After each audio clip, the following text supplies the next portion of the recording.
Welcome all to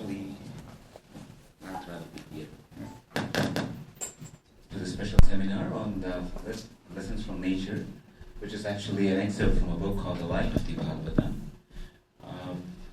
For those who are here for the first time for the Bhakti Yoga Club program, I'd like to speak a few words about the Bhakti Yoga Club. The Bhakti Yoga Club at SMU is a chartered student organization on campus. We have been here for close to 3 years now. We basically study the principles of philosophy. We try to study the essential truths as given in the ancient Vedic literature, some of which are like the Bhagavad Gita and the Srimad Bhagavatam. And towards that effect, we have several programs. We conduct several seminars. Sometimes we conduct vegetarian classes. We have had several programs in the past. For the spring semester, we are having this special seminar here. And apart from it, we're also having some other programs in the following weeks. We meet every Thursdays. Today is an exception for the simple reason, if we had the program tomorrow on Valentine's Day, we might not be getting that much of a crowd. So usually we meet on Thursday evenings in the adjacent building. It's called the Jenkins Hall building at room 101.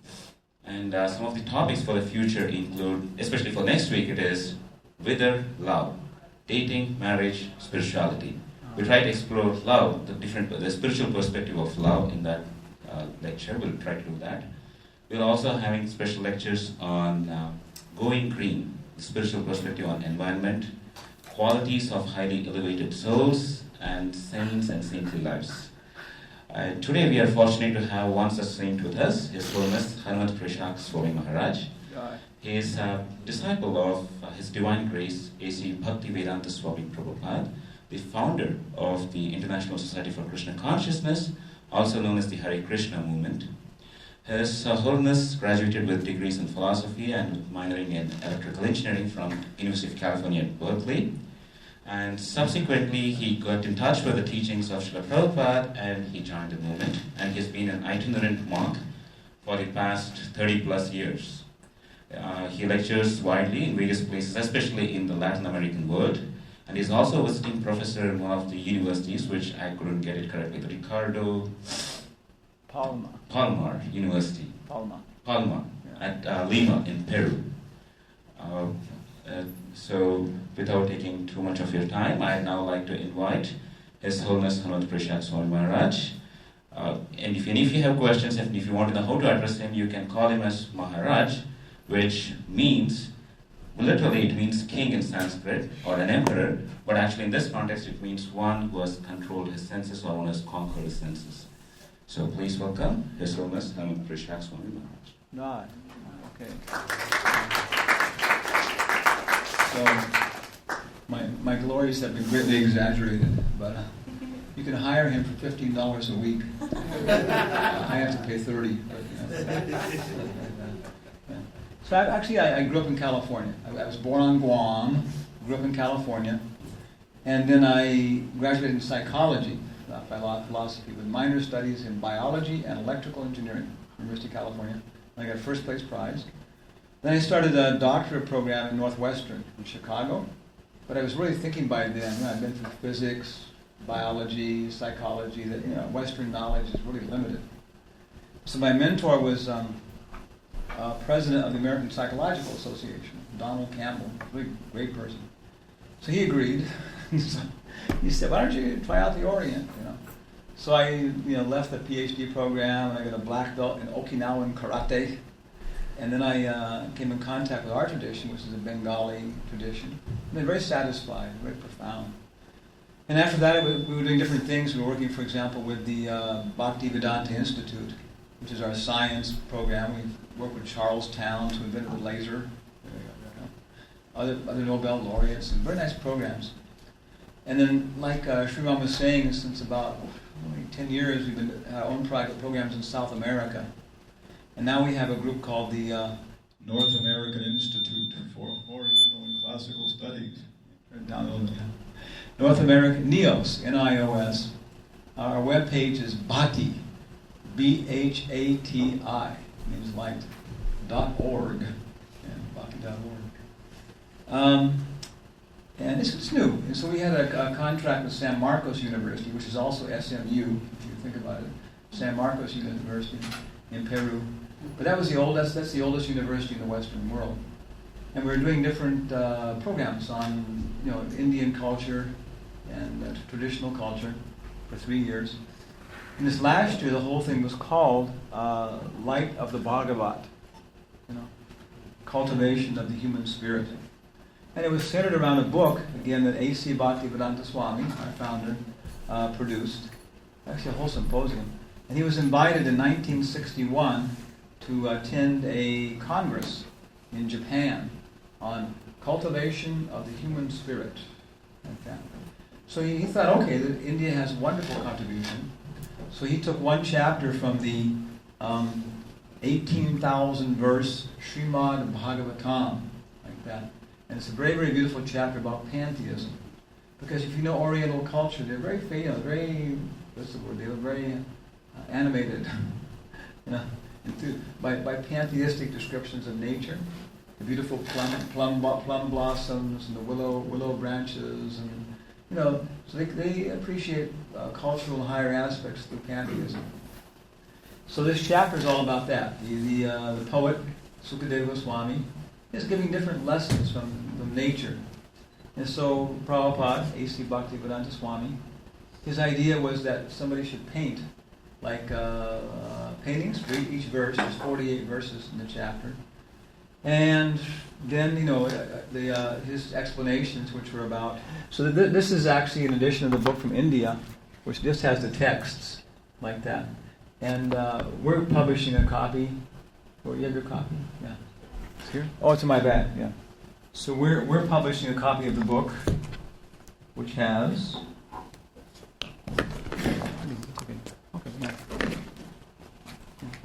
There's the original plates, full color, 8.5 by 11, in Spanish and English. It's been in other editions before, but it's out of print right now, which is fortunate because we can do it full size like this. And we're almost ready. It's going to be a regular full hardbound book, but this is kind of an advanced copy like that. So there's 48 pictures altogether, and we did this in Lima, in Peru. And then the art exhibition was there in the municipal gallery. And the mayor came, and there was a big gala event with drinks and, we'll call it non-alcoholic drinks.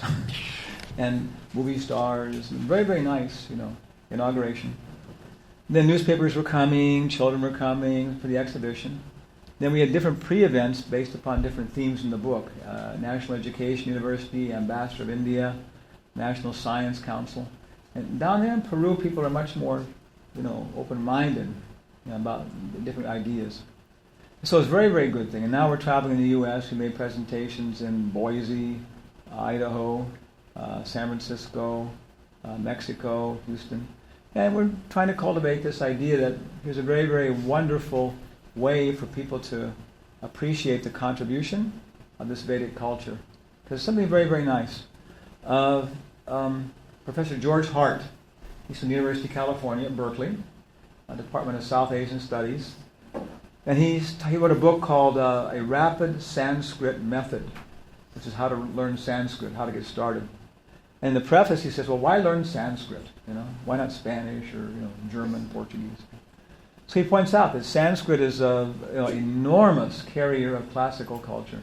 The British tried to cover all this, But there's architecture, mathematics, astrology, astronomy, medicine, music and fine arts, and profound knowledge. If you look at an encyclopedia of world music, when you come to Indian music, they'll say things like, Indians have developed, rhythm and melody to such an extent undreamed of in Western culture. But everything is like that, profound knowledge. And he says that the current bibliography that Indologists maintain of all these ancient Sanskrit works is called the Catalogus Catalogorum. You may have one here, SMU. It lists over 160,000 ancient Sanskrit texts in all these areas. And he says, among the greatest poets in the world, among the greatest grammarians, and he says out of all of these, the Bhagavat Purana, which is the book we're talking about here, he said, it's the greatest work of devotion ever written only being equaled, in my opinion, by a few other works in the Sanskrit language like that. So it's an incredible text. And so here's the opportunity to get a little idea of the quality of this thing like that. So we have a whole PowerPoint show we do and everything else, but there's not time enough for that today. And so we have these very beautiful paintings on exhibit. We had pre-events in different areas. And then finally we finished off with a big event with a formal dinner, a big hotel, people in tuxedos, and our children's school did a real wonderful presentation. And we finished off with a very nice movie, which was done by one director, Oscar Natters, and his wife Anna. And they're real avant-garde people there and really into their folk culture. They were visiting professors in Mexico and India like that. So he said, yeah, I'd like to do this. So he took up the book, and he then extracted out of it and tried to really catch the essence, and especially from a Peruvian perspective, which is very good because Peru and Japan are very similar. You know Fujimura? Yeah, he's a Chinese guy, a Japanese guy, but he was president of Peru, because it's like very oriental atmosphere. So we're going to maybe look at some of the paintings here real quickly, and then we can look at the movie like that. So any questions at this point? Okay, so this is the first one here. We have our human weasel. Easel. Upside down. There you go. Yeah, turn it. No, it's vertical. That's no other way. No, other way. Yeah, that way. Yeah. So the poet is talking about the rainy season. There's the dry season, people are suffering, And then finally the rains come, and we have all this seasonal growth. Very beautiful flowers blossom, very nice butterflies come out, and the whole thing is so wonderful. So he compares this to a young, newly married couple. They start to discover that when they work together as a team, a man and a woman, they have all kinds of potency together. Kind of like Richard and Pat Nixon. Right? They discover when they started, But the whole thing is a temporary affair, right? In the feminine beauty fades, the masculine intelligence goes, and then the butterflies disappear, the flowers disappear, So he's saying, don't be intoxicated by this youthful beauty and power. It's a temporary affair like that. And all you're left with after about 15 years is enormous credit card debts, right? Yeah. And all your beautiful furniture and everything else, you're struggling. So that's the first lesson, is realize that all this material enjoyment, opulence, is just a temporary thing. And strive for eternal values, right? Use your youth and beauty and intelligence to strive for eternal values. Okay. You put those over here. Okay. Yeah, if you want, do you want to go up there? Yeah. Harley is an architect. Okay. So this one says that the the light then.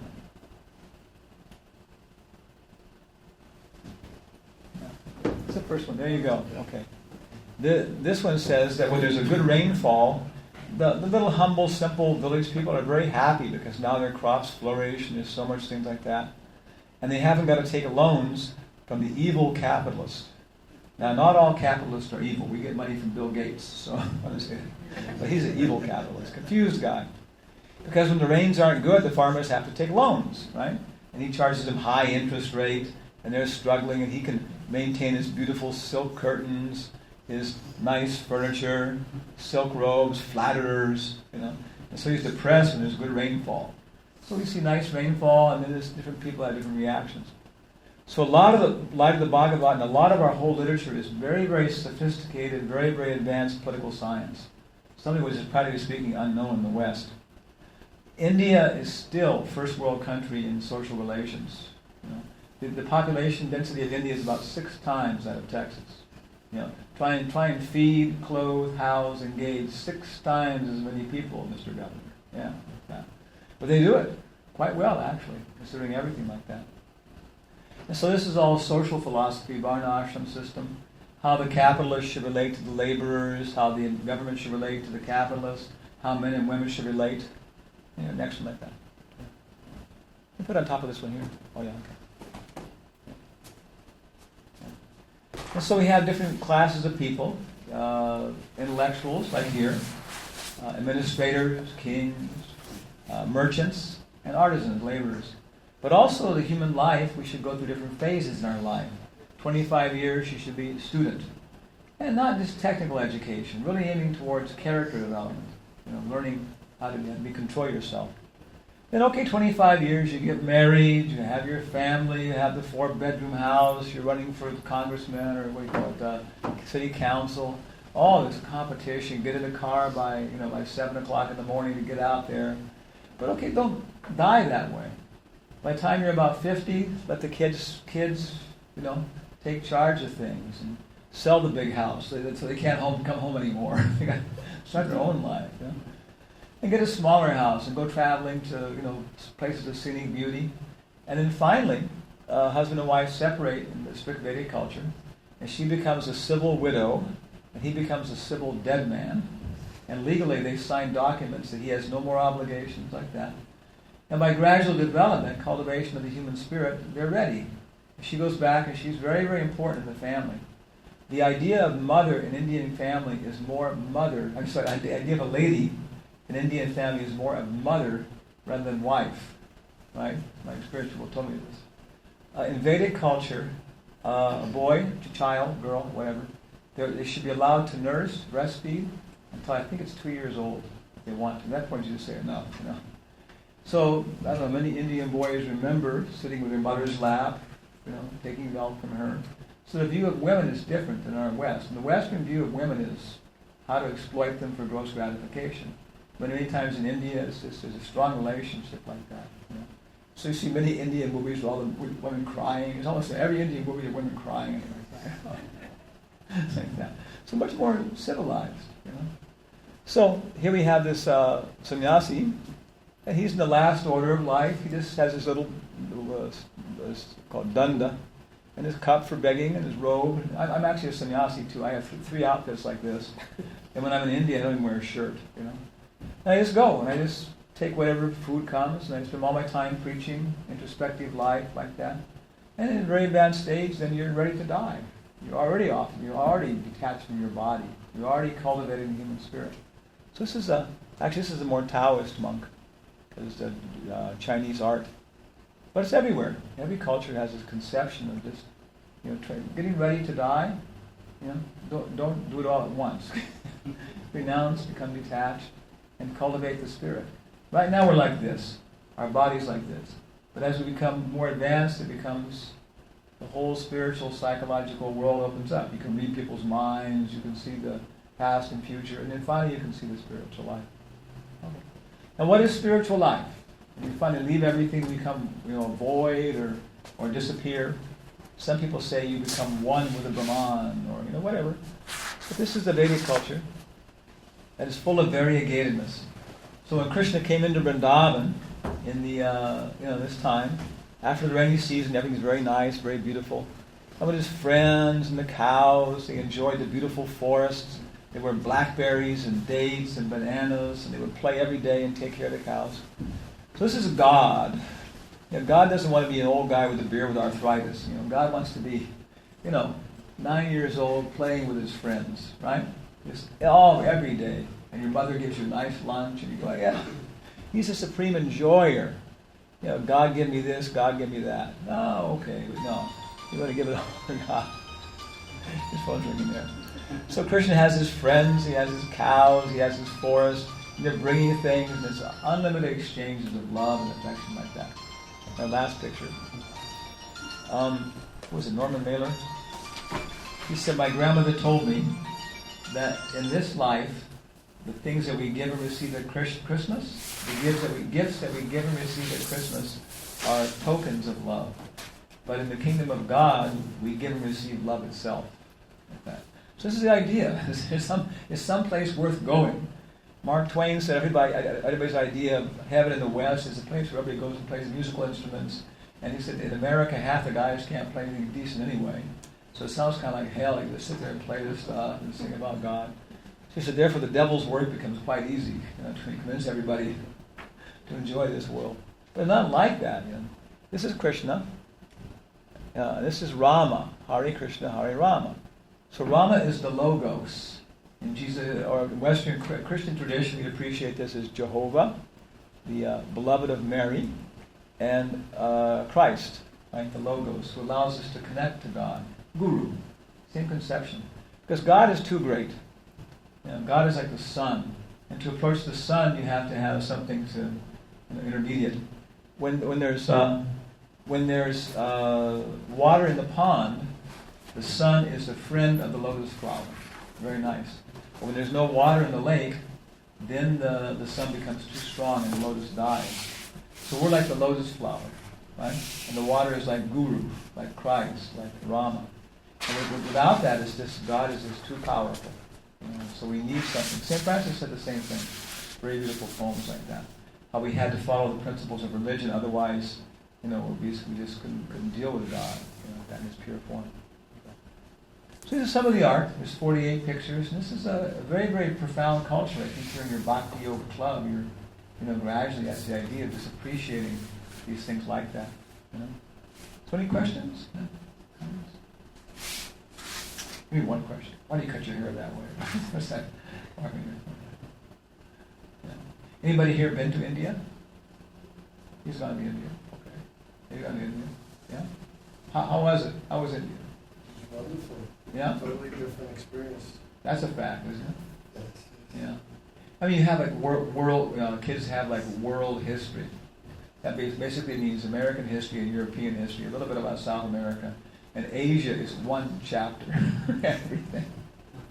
But practically speaking, Asian history is richer, than American history. It's longer, so much variety, like that. There's a joke in Spanish. What do you call somebody who speaks 3 languages? Trilingüe. ¿Eh? Yeah. ¿Cómo se llama alguien que habla dos idiomas? Bilingüe. ¿Cómo se llama alguien que habla un idioma? North American. We're very provincial. In some ways it's nice. We're very simple here. People like that. But other ways, no, there's a big world. There's so much to offer. In Europe, if you want mechanics, which country do you go to? Machines. If you want love, which country do you go to? France. If you want good food. Italy. Yeah. If you want best police system in the world. Switzerland. Yeah, British. Yeah, they say that Swiss is the courts, justice system. The British police are always famous for something. Europe and the European hell, that's European heaven. In the European hell, the British are the cooks, the Swiss are the lovers, the Germans are the police, the Italians are the judges, and the French, the maker of citron, are the mechanics. But there's only one country in the Encyclopedia Britannica, only one country where it says the philosophy of India. The culture, the history of Germany, the literature of Germany, Japan, Russia. But only country in the world, in the whole thing, where it says the philosophy of, not Germany, not U.S., India. And it's not even within the section on India, it's a whole separate entry. Because India is the land of philosophy and culture. Prabhupada says, you only take birth in India if you were looking for philosophy in your last lifetime. There's somebody there who was looking for philosophy in her last lifetime. Now she's an engineer. Yeah. So everybody has their nature. I mean, you find out what your nature is, find out what your heritage is, and then contribute. Every country should contribute. Because we need all the help we can get now to solve the problems. Everybody knows we're living pretty good. And most people aren't living like this. The movie really gets into this like that. Okay, maybe afterwards, any more questions, we can talk like that. But now we're going to try and see our movie. So now can I request our control room to turn off the front lights? Okay, that's good enough. Okay, so now I'm going to try and push the play button, and I'll see you again in 35 minutes. I'm going to read this, so there's no talking. Play.